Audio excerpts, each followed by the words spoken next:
All right, hey folks, once again, welcome to the Sports Science associated with Covering Elite Receivers Training video. I'm your coach trainer, Tyrone Vance, and we're about to get into it. This drill right here, we're going to set up the drill for the post route. The post route.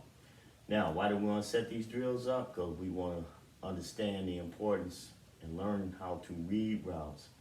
When you read routes, it builds up muscle memory, so you can respond within milliseconds to the right thing because you've already practiced it. You've already pre-rehearsed it. We got to understand quarterbacks and receivers, they throw to spots.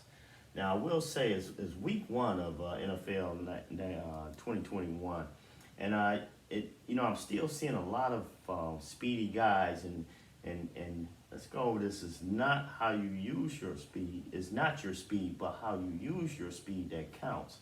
And a couple of things that I saw was a couple of games where the defensive back could not find the football. He was there. He was out of position. He was technically not in the correct position, and he could not find the football. So that was two sins. Both those plays, by the way, led to touchdowns. So this is why we got to be perfect every time. Position first, ball seconds. Okay, let's look at our drill setup here. So we want to use our cones. We have 2 cones, 5 cones. This is a 5-cone drill. The big cone represents the receiver here. Smaller cone represents the defensive back. There. Now to set this drill up, we're going to set our cones up here. You see we're by the number, so that tells me from football cues that this could possibly be some type of inside route because of the distance they are. I think they're more outside than inside. So we set the cone here. You want to count off about 8 yards. That's what the receiver's going to make their cut.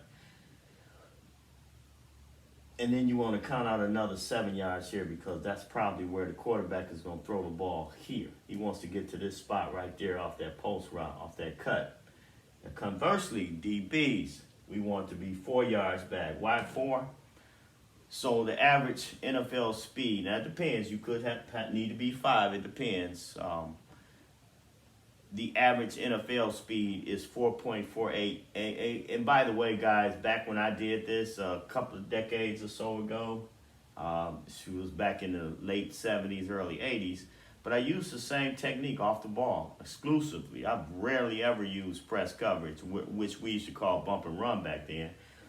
But I was very successful with just using off the ball technique. Why? Because I already created that muscle memory. I knew where they were going with that football. I could tell by the waist and footwork and using my peripheral vision. And that's what I'm trying to pass on down to you guys, where I got it from Coach Charles Terry. May he rest in peace. He was definitely an expert on knowing this game and knowing how to defend that passing game. Any event, so I'm 4 yards back, and I'm 4 yards back because I'm below. I'm a below average speed, above average speed. The average speed is 4.48, and I'm sub 4.3. So I don't want to give these guys anything. So I'm just going to play 4. I can take away all short routes. I can take away the hitch, the quick throw.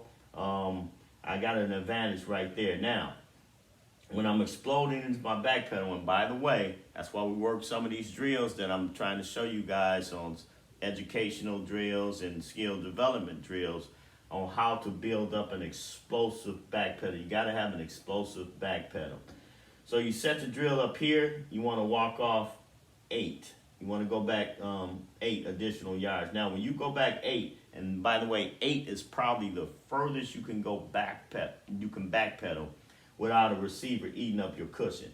And it doesn't matter if he eats it up a little bit early, that's fine. We want to, if he comes to our inside, we just want to run to his outside elbow. So let's say for the sake of this drill, I got a well-developed back pedal and I'm coming back, I'm squatting, and I'm exploding back 8. Well, this receiver right here is coming here to about 8, but I'm already 12 because I was already 4 yards back. So if I go back another 8, now I'm 12 yards back. But notice I have that little cushion right here. That cushion helps me in two ways. One, it helps me get an angle on his outside elbow if he goes inside, because I need to be right on his elbow so I can make a play on that football. Position first, ball second. And that's what my focal point is. I'm also using my peripheral vision, looking back into the quarterback to see if he's releasing that ball. And I'm also simultaneously, I'm watching his waist to foot. Now, anytime a receiver's outside foot hit, it plants. He got to go inside, period. You'll never see a receiver plant on his outside and be able to go, his outside foot and be able to go outside. He has to make another move. Thus, why I like to have a little cushion here. Because if it is a double move, all I got to see is the inside foot plant. The inside foot plant, that means he has to go back outside. So, let's continue on with the drill. He did plant his outside foot. He's going to the spot. My job is to meet him at the spot where the ball is being thrown.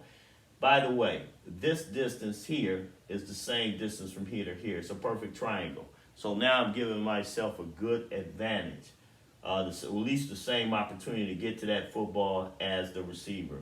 You don't want to be trailing. You don't want to be behind. You want to get to the exact spot. And here again, I have already rehearsed this time and time again. It works better if you have a partner that you can work with. You must walk through it first, then you go half speed, then you start going full speed, faster and faster. And then you start building that muscle memory. In my case, I never really had anybody to work with on this. I did it on my own. But when I got to practice and started working with my receivers, the game had slowed down. I could see their routes clearly, and I got better and better at that point. You guys should do the same thing, but hey, here again, preferably you want to have a partner out there to work with, and I would have a DB partner. He can run the receiver routes, and you can develop on that, reading routes, building muscle memory. Two hugely important things. Actually, everything is important. Everything has to work simultaneously. It's like baking the perfect cake.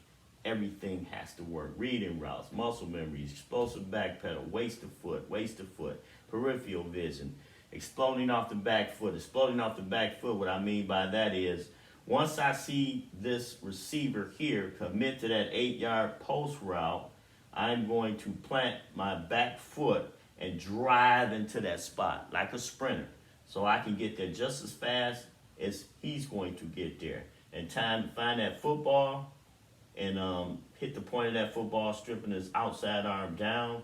And a lot of times I would win that battle. Now, the other thing a receiver may do off of this is the skinny post.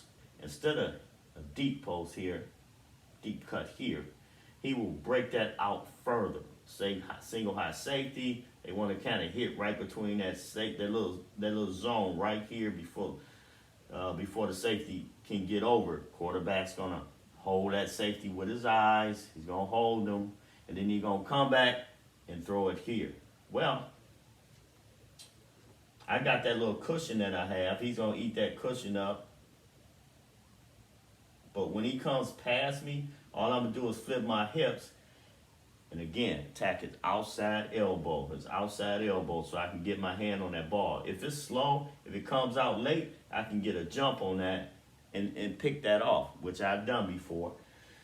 So, but it's all about reading, reacting, and getting to the ball as fast as you can. Let's go over a few other things here. What the combination of all of these techniques helps slow the game down. You can read it quicker. It's like a baseball pitcher. He's in that batting cage hitting baseballs over and over and over again. That's how you can hit a 100-mile-an-hour fastball. These receivers are not running fast as a baseball pitch. So technically speaking, it should be able to be easier to read their route. So remember, 50% genetics, 40% attitude, 10% situation. There are always going to be certain situationals that would hinder you from being able to play the game of football. So that is and by the way, I want to say this. By developing that 8-yard, if you can go 8-4, 8-2 yards back and work on developing the explosive back pedal, man, You're going to change the game because they're not prepared. The NFL, I don't care what league it is, college, little league, whether it's the NFL, high school, they're not ready for this type of player that can play off the ball to perfection.